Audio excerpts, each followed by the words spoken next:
Good morning, ladies and gentlemen. In this occasion, I would like to present my research entitled The Actions for Heroes, Coping with the COVID-19 Pandemic Through My Hero Is You, Children's Storybook and its Indonesian translation. My name is Almira Gasani Sabrina Romala from English Letters Department, Universitas Sanata Dharma, and this is my research. The background of my research is the COVID-19 pandemic and also children's literature. There have been problems arise because of the COVID-19 pandemic, and there must be a way to understand this condition.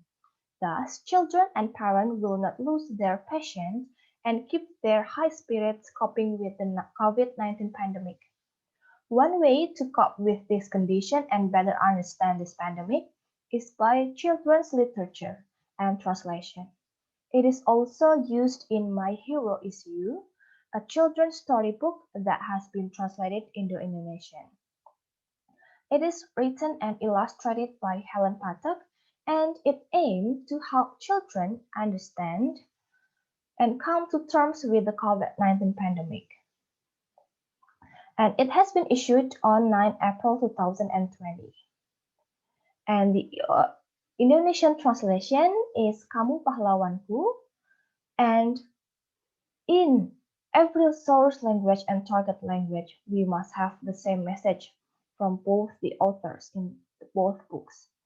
The original and the translated one must be equivalent.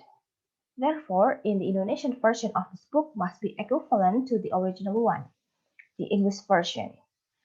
And NIDA has classified equivalence into two, formal equivalence and dynamic equivalence. Formal equivalence try to remain as close to the original text as possible without adding any translators' ideas or thoughts to the translation. And dynamic equivalence is the opposite, so it focuses on the message and also the understanding of the readers, and there are some difference or change made to the translation. Okay, as the storybook is written to help children and understand to come to terms with COVID-19 pandemic, the equivalence in the translation becomes essential, and it is the objective of this research. And the findings of this research is that the first, the Indonesian translation of My Hero Is You storybook use dynamic equivalence. One of the examples in this data, the first one, but even Sarah's mom cannot find a cure for the coronavirus, it is translated into tetapi bahkan ibunya pun tak bisa menemukan obat untuk penyakit akibat virus corona.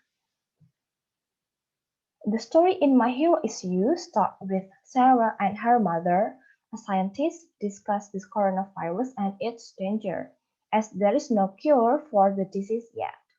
Even the scientists, including Sarah's mother, have not found the cure yet. In this data, the original phrase, a cure for the coronavirus, is translated as obat untuk penyakit akibat virus corona. Interestingly, the Indonesian version added the word "caused" or akibat that does not originate from the source text, while the literal translation is considered acceptable. So this is very intriguing.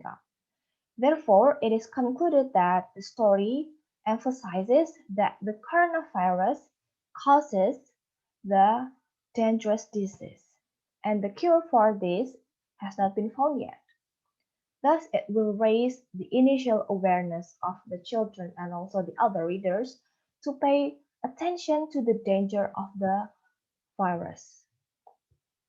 And the second datum, COVID-19 is translated as penyakit COVID-19 atau COVID-19 in bahasa Indonesia. It is also classified as dynamic equivalence, as from comparing the source and target text, the phrase COVID-19 is translated into penyakit COVID-19. It can be redundant as actually COVID-19 or COVID-19 actually stands for coronavirus disease 2019. So there is a double use of the word disease if it is translated into penyakit. It can be understood that the translators aims to emphasize that COVID-19 is a disease, a dangerous disease. Therefore, to make it stand out and impactful, the word penyakit here is added to catch the reader's attention and understanding.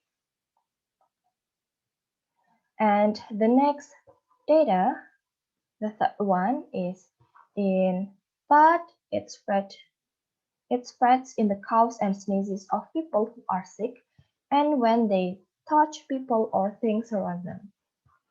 And it is translated, virusnya bisa menyebar lewat batuk atau bersin dari orang yang sakit atau terinfeksi dan menjangkau orang lain atau benda di sekitarnya. The dynamic equivalence is again used to make the Indonesian book information more impactful and easy to understand. The source text in this datum is adapted to be more transparent and informative by putting aside the literal translation method or the formal equivalence. Yet the same effects is still achieved. It is seen from the word that it is translated into virusnya or the virus, indicating that the virus is the focus of the attention. Moreover, the verb phrase spreads in is translated into bisa menyebar lewat, although it's actually menyebar di as the literal translations of spreads in, it's actually acceptable and understandable for the readers. However, the version might highlight how the virus can spread, and the use of the word through, lewat, is effectively used to carry this emphasis. Not only by the word lewat, but orang yang sakit atau terinfeksi that translates people who are sick. Yeah, the choice is in line with the COVID-19 cases. Not all of the infected people appear sick. There are people who are infected but they have no symptoms at all and look healthy.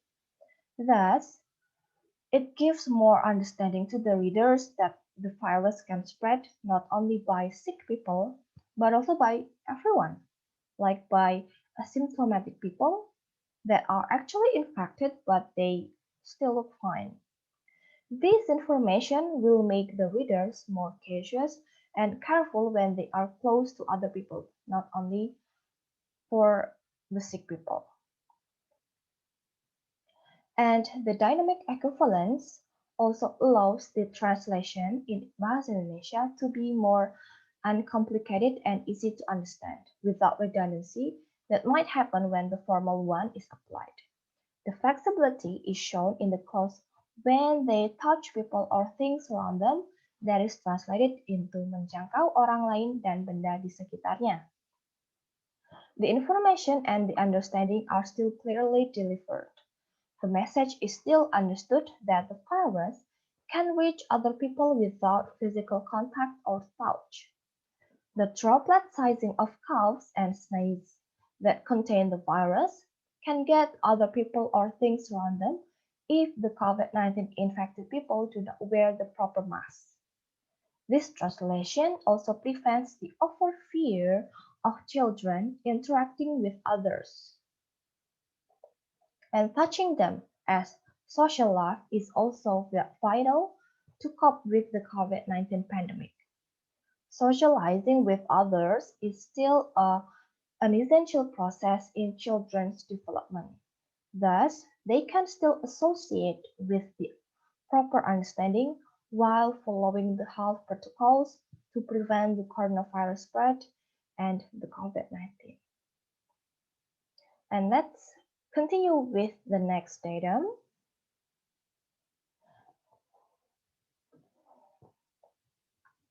The next datum is let's get back to the previous slide. The datum here also displays dynamic equivalence in the people who are sick, get a fever and a cough and can have some trouble breathing. It is translated into orang yang tertular akan mengalami demam dan batuk, mereka bisa juga mengalami sulit bernafas. The agreed concept that not all of the coronavirus infected people appear to be sick is also seen in this datum. The subject people who are sick is translated into orang yang tertular, so not orang yang sakit, is in line with the previous datum and emphasis. The Indonesian translation is also straightforward with the possible symptom of the COVID-19, demam dan batuk from a fever and a cough. It describes the symptoms into two separate sentences instead of a single sentence in the source text. Therefore, the reader's attention will be drawn to each sign more, demam and batuk, and also the next symptom is sulit bernafas from can have some trouble breathing. So sulit bernafas is actually from hard to breathe, and sulit bernafas is more emphasizing the information and more impactful, as it is in the form of verb complement that is the direct attribute to the subject. Thus, it is attempted to be more explicit and to give more highlight and emphasis. And the next datum, the last one, in the initial part of this book is the datum, that's why I need you to be safe, Sarah. And it is translated as, itulah alasan ibu ingin saya tetap sehat. So the phrase to be safe here is translated into tetap sehat. And it is also dynamic equivalence. So tetap sehat is actually comes from stay healthy, but the original text is to be safe. In Indonesia, the word safe commonly translated as aman. As the COVID-19 pandemic is closely linked to health, the word sehat is considered more impactful and straightforward than the word aman, as it is more common or general. It is understood that when people are healthy, then they are safe. Moreover, the dynamic equivalence in ibu ingin or the recent ones also gives more direct effect than its original version, why I need. Alasan is a clear and explicit description of the idea why, and the word ingin or want is more substantial than need. Thus, by looking at the dynamic equivalence applied in this datum, and also some of the word choices, the translators primarily set the goals for the Indonesian readers directly and easily understand the concept of the coronavirus and how it can spread, as the COVID-19 is a dangerous disease with its symptoms and most importantly, the idea to always be safe and healthy during this COVID-19 pandemic. To sum up, in the Indonesian translation of My Hero is You children's storybook, the translators mostly employ dynamic equivalence. Dynamic equivalence enables the children as the targeted readers to quickly understand the COVID-19 pandemic-related terms, including how to cope with it, understanding the disease and how it spreads, how to prevent, and also how to interact with the COVID-19 infected people. These terms are vital in achieving the purpose of the storybook writing, delivering the message from the book's creators. In Kamu Pahlawanku, the Indonesian translation of the book, the translated COVID-19 pandemic-related terms must be equivalent to the original and readable to achieve good communication between the author and the readers to understand the message from the original author.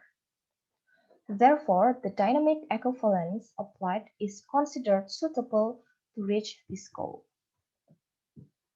That's all from me, and thank you very much for listening.